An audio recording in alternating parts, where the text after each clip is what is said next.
Chers amis, comment transformer ce monde qui va si mal? Faudrait-il un nouveau déluge comme au temps de Noé? Il y a une solution meilleure qui est de nous convertir, c'est-à-dire de nous tourner davantage vers Dieu, vers notre prochain et vers notre être profond.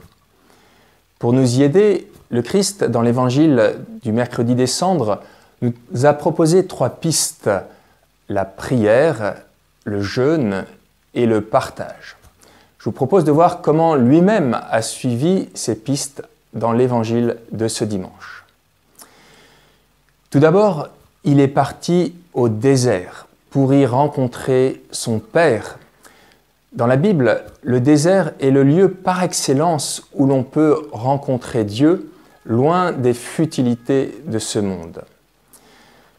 Jésus n'y est pas parti de gaieté de cœur, il a été poussé par l'Esprit, littéralement même chassé par l'Esprit. Ce n'est pas toujours facile de s'abstraire des réalités du monde et nous avons besoin de la force de l'Esprit pour y parvenir.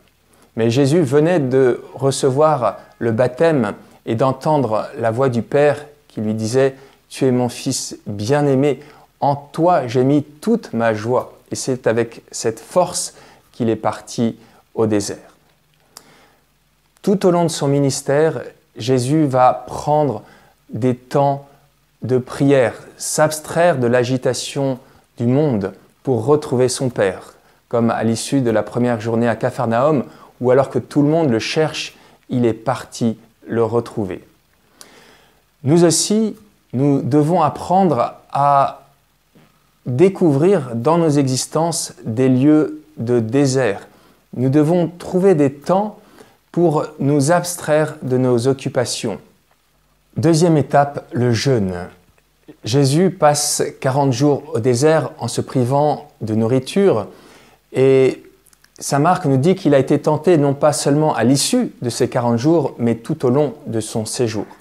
Une manière de signifier que Jésus a été tenté par Satan tout au long de son ministère.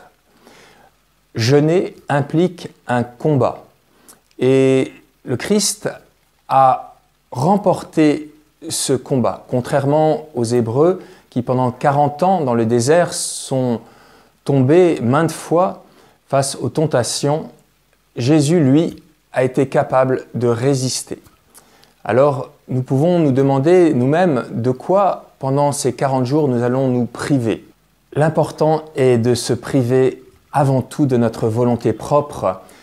Jésus, lorsqu'il a été à Gethsémani, a été fortement tenté à nouveau. Mais il a dit à son Père, non pas ma volonté, que ta volonté soit faite.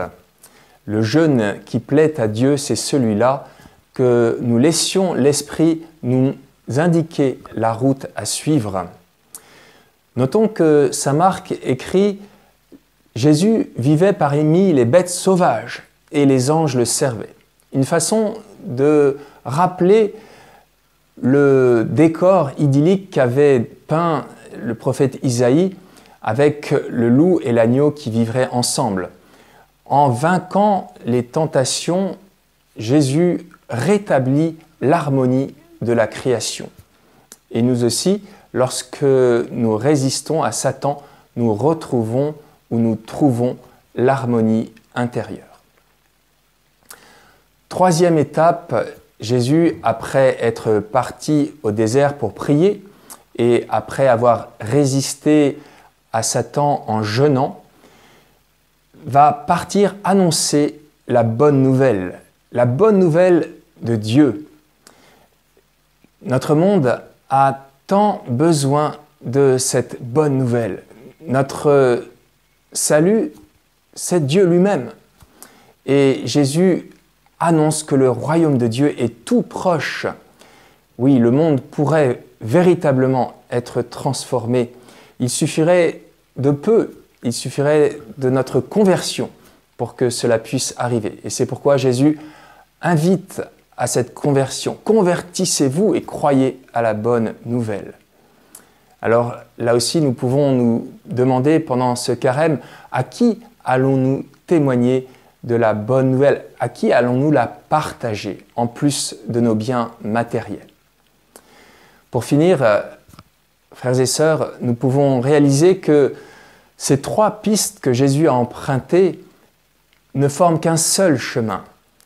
La prière, le jeûne et le partage nous permettent de réaliser ce que Dieu nous demande, aimer Dieu de tout notre cœur et aimer notre prochain comme nous-mêmes. Et Jésus a bien souligné que ces 2 commandements n'en font qu'un. Ainsi, frères et sœurs, si nous voulons transformer ce monde qui va si mal, convertissons-nous. Suivons Jésus au désert pour y prier avec lui le Père. Jeûnons en résistant à Satan et partageons avec nos frères et sœurs le trésor de l'Évangile.